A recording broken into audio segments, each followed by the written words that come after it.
Hi, my name's Phil. I like talking about politics, and in this video I'll be discussing the political fun and games over the confidence vote in Boris Johnson's government that Keir Starmer said he would bring if the Prime Minister did not step down immediately.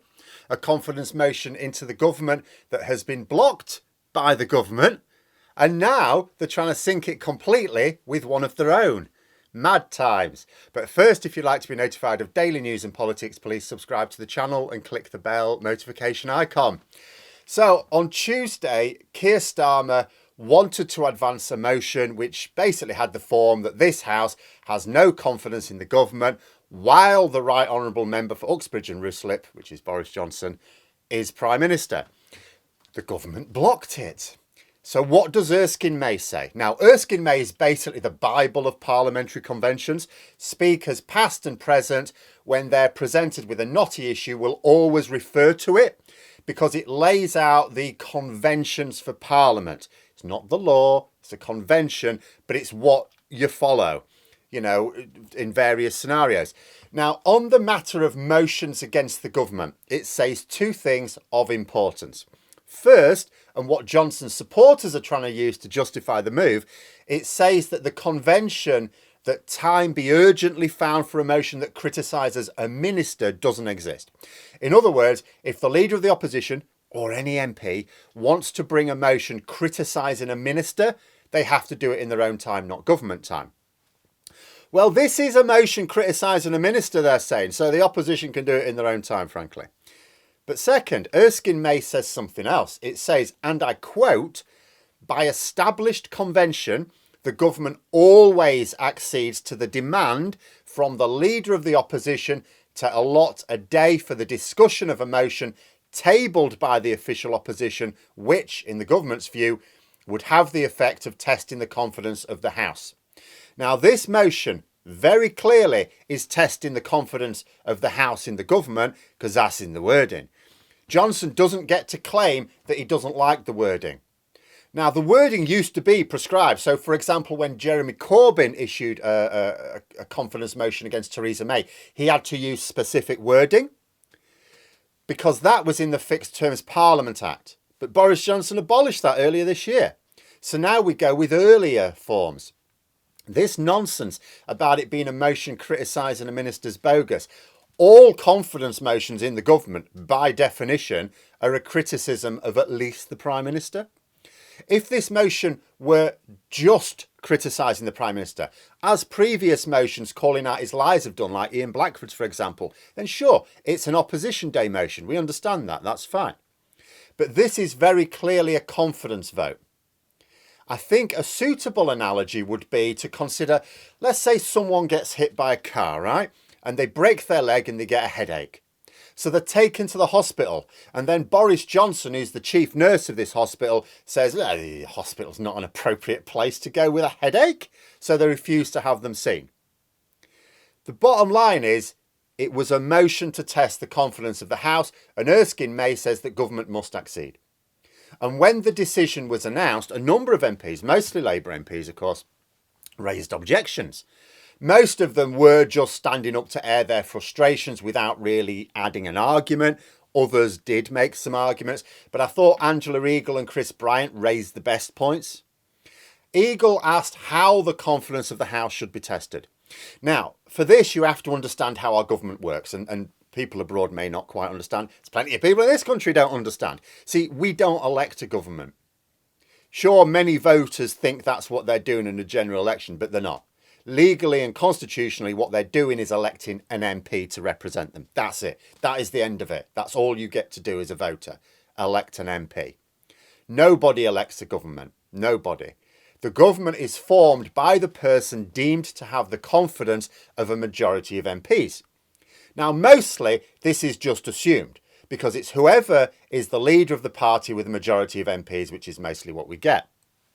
Sometimes it's not clear, though. So in 2010, after the general election, Labour lost power, but the Queen didn't invite David Cameron to form a government immediately because it wasn't immediately clear he had the confidence of a majority of MPs. That's because no party, not even the Conservatives, had a majority in Parliament. You don't just appoint the leader of the largest party. You have to be sure that they've got a majority of MPs on their side. And if that's not the case, then you have to have another general election. So a deal had to be done with multiple parties. So Cameron negotiated terms with the Lib Dems for support. But there wasn't a vote still when the leaders of the two parties who did represent a majority indicated their support for David Cameron. Then he was invited to form a government, only then. But what if an MP is assumed to have the confidence of the House, but they don't? You need a way to test it. You can't just assume it if there's reasonable doubt. For centuries, this test has been done through the use of a confidence vote by the House of Commons in the government. If the government can simply dismiss such a vote by claiming that they don't agree it's a confidence vote, then how do you test the confidence of the House? This is what Angela Eagle's saying. How do you test the confidence of the House? There is no other way. And as to the specific wording, them complaining about the wording, Chris Bryant provided some very good historical examples, but the most pertinent was a Conservative confidence motion from 1965. They worded it as the House not having confidence in the government and that it deplores the behaviour of the Prime Minister. Well, you'd say to yourself, well, that's not a confidence vote because it's criticising a minister. But there was no question of the then Prime Minister, who was Harold Wilson, dismissing the motion because he didn't like the wording. He didn't say, no, this is a motion criticising the minister, so I don't have to give it time. Because before Johnson, Prime Ministers had at least some respect for Parliament.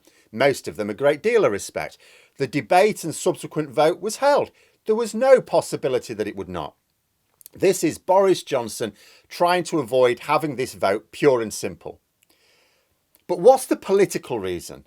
Because after all, this will just make Johnson look like even more of a coward in the public eye. He's scared to face Starmer's confidence motion. Why would he do that? He's stepping down anyway. What's the big deal? But it may be strategically sound. It's democratically reprehensible, but strategically sound. This confidence motion presents danger for Tory MPs. Not for Johnson. It's way more danger for them than for Johnson. Any Tory MP who votes in favour of Johnson is putting on record that even now they have confidence in his leadership.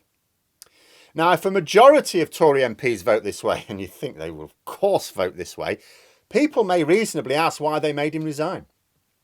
This isn't just about looking bad in the public. The right wing will do its nut as they claim that Tory MPs back Johnson, so why doesn't he rescind his resignation?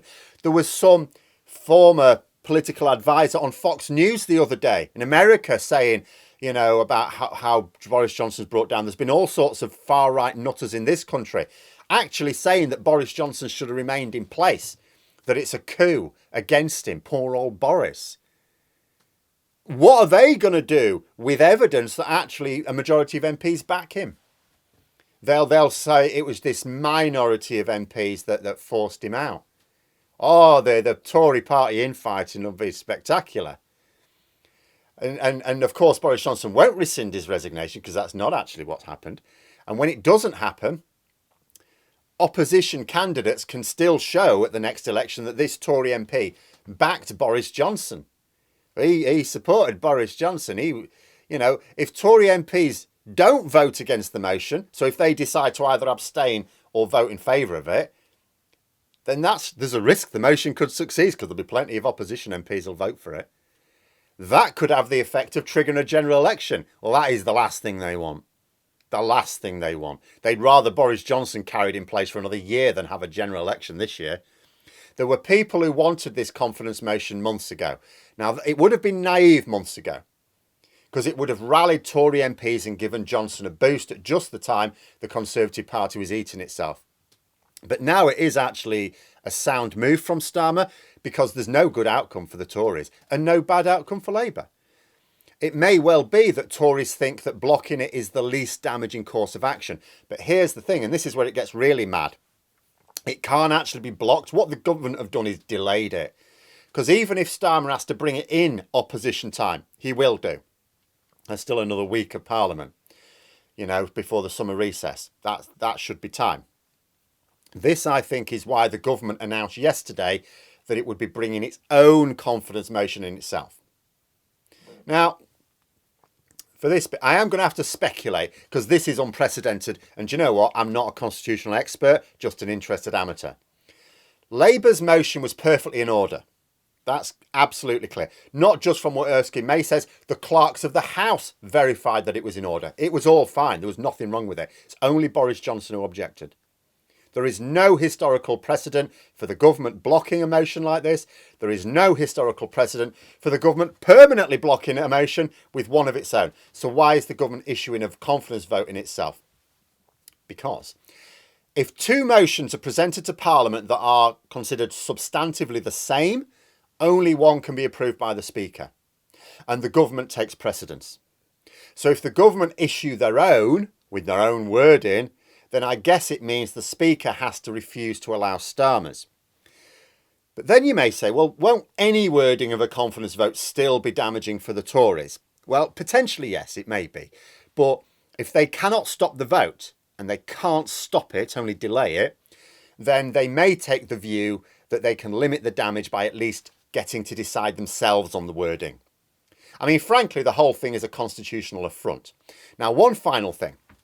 So I often discuss Tory abuses of power, especially recently, and you get the response, oh, this is why we should have a codified constitution. And in most cases, when people say that, it's actually the case that a codified constitution would have made it worse.